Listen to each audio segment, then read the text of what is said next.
ఇవాళ 10 వామపక్ష పార్టీల సమావేశం ప్రాధాన్యత కలిగిన 3 అంశాలపైన చర్చించడం జరిగింది.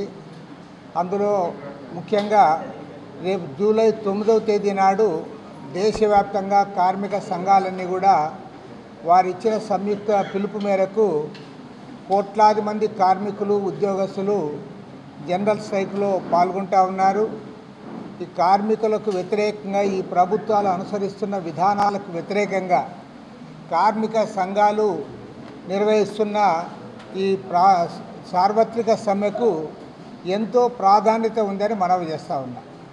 ఎందుకంటే కేంద్రంలో అధికారంలో నరేంద్ర మోడీ ప్రభుత్వం అధికారానికి వచ్చిన ఈ 11 సంవత్సరాల కాలంలో కార్మికులకు ఉద్యోగులకు వ్యతిరేకంగా లేబర్ కోడ్ రద్దు చేయడం, అన్ని రకాలుగా వారికి చేయడం, పని భారం పెంచడం, చివరికి అదే అడుగుజాడల్లో మన రాష్ట్రంలో ఉన్న చంద్రబాబు నాయుడు గారి ప్రభుత్వం కూడా కేబినెట్లో తీర్మానం చేసి పని గంటలు పెంచడానికి కూడా ప్రయత్నాలు చేస్తూ ఉన్నాయి.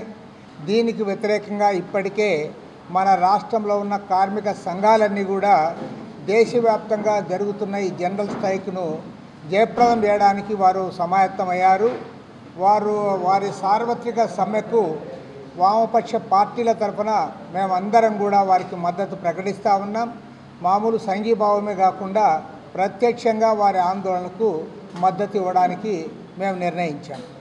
అదేవిధంగా రెండవది, సోలార్ భూముల సేకరణ పేరుతో నెల్లూరు జిల్లా ఉలవపాడు మండలంలో కరేడు గ్రామ పరిసర ప్రాంతాల్లో దాదాపు 8,500 ఎకరాలు ఇవాళ వారు బలవంతంగా అంటే అతి తక్కువ రేట్లకు సేకరించడానికి పూనుకున్నారు.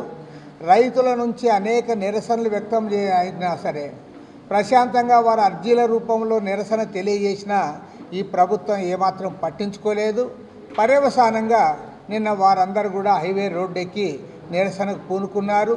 మరి ఇవాళ వాళ్ళ నాయకులను అరెస్ట్ చేసి వాళ్ళందరూ కూడా చెల్లాచెదురు చేసి ఉద్యమాన్ని అణచడానికి పూనుకుంటా ఉన్నారు. వామపక్ష పార్టీల తరఫున ప్రభుత్వం ఈ కార్పొరేట్ అనుకూల వైఖరిని సంపూర్ణంగా ఖండిస్తూ ఉన్నాం. అదేవిధంగా రేపు జూలై 2వ తేదీ నాడు వామపక్ష పార్టీల 10 పార్టీల నాయకత్వంలో ప్రతినిధి బృందం కరేడు గ్రామాన్ని సందర్శించి ఆ చుట్టుపక్కల గ్రామాల్లో ఉన్న రైతులను కూడా సమీకరించి వారందరితో మాట్లాడి వారి ఆందోళనకు మద్దతు ప్రకటించడమే కాదు, ప్రత్యక్షంగా ఆ ఆందోళనకు మేము కూడా సమాయత్తం అవుతామని కూడా ఈ సందర్భంగా మనవి చేస్తూ ఉన్నాం. ఇక మూడవ ముఖ్యమైన అంశము, ఇవాళ రాష్ట్రంలో కరెంట్ ఛార్జీలు పెంచమని అధికారానికి వచ్చిన కూటమి ప్రభుత్వము ఇప్పటికే 3-4 సార్లు పెంచారు. అదేమంటే అది జగన్మోహన్ రెడ్డి పరిపాలనలో అప్పుడు వాడిన కరెంటు కాబట్టి ట్రూ అప్ ఛార్జీలు మాకు సంబంధం లేదు అవి అన్నారు. మరి మీరు అధికారానికి రాకముందు ఆ రకంగా చెప్పలే, మేము అధికారంలోకి వస్తే కరెంట్ ఛార్జీలు పెంచమని చెప్పారు తప్పితే జగన్మోహన్ రెడ్డి పరిపాలనా కాలంలో ఛార్జీలు పెరుగుతాయి, అవి భారం పడతాయి అని మీరు ఏనాడు కూడా చెప్పలే. రెండోదేమి, అదానితో అగ్రిమెంట్ ఆ రోజు మీరు చాలా స్పష్టంగా వ్యతిరేకించారు. ఆ రోజు మేము ఎట్టయితే వ్యతిరేకించాం మీరు అదే పద్ధతిలో వ్యతిరేకించారు. నేను కోర్టుకు పోయినా, అదేవిధంగా మీ పయ్యావుల కేశవ్ ఇవాళ ఆర్థిక మంత్రిగా ఉన్న వ్యక్తి ఆయన కూడా హైకోర్టులో కేసు ఫైల్ చేశాడు. ఆ కేసు ఏమైందో కూడా మీరు ఇప్పుడు మాట్లాడడంలే. ఇవాళ మోడీకి అదానీ దగ్గరి బంధువు కాబట్టి, ఆయన మిత్రుడు కాబట్టి మీరు అదానీకి కొమ్ము కాస్తూ ఉన్నారు.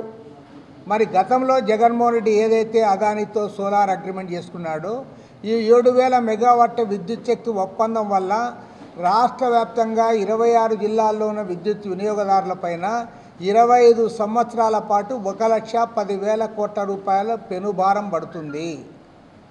అంటే ఇవాళ రాష్ట్రంలో ఉన్న విద్యుత్ వినియోగదారుల అందరిపైన కూడా భారం పడుతుందని తెలిసి పైగా వారు ఉత్పత్తి చేసేది ఎక్కడ, రాజస్థాన్లో ఉత్పత్తి చేస్తాడు కాబట్టి అక్కడ ట్యాక్సులు కడతాడు, అక్కడ ఉద్యోగాలు ఇస్తాడు, అక్కడున్న రైతులకు లీజ్ అమౌంట్ ఇస్తాడు.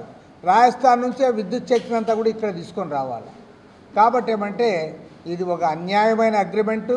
లంచాలకు కక్కుర్తిపడే అదానితో ఆ ప్రభుత్వం అగ్రిమెంట్ చేసుకుంటే మరి ఇవాళ ఆనాడు విమర్శించిన ఈ పాలకులు ఇవాళ ఎందుకు మీరు కుమ్మక్కవుతూ ఉన్నారు, ఎందుకు అదాని మాట మాట్లాడలేకపోతూ ఉన్నారు, మీరు ఎందుకు వారితో కుమ్మక్కవుతూ ఉన్నారు? జగన్ రెడ్డి కుమ్మక్కైనాడంటే మీరు కూడా అప్పుడు గట్టిగా మాట్లాడారు.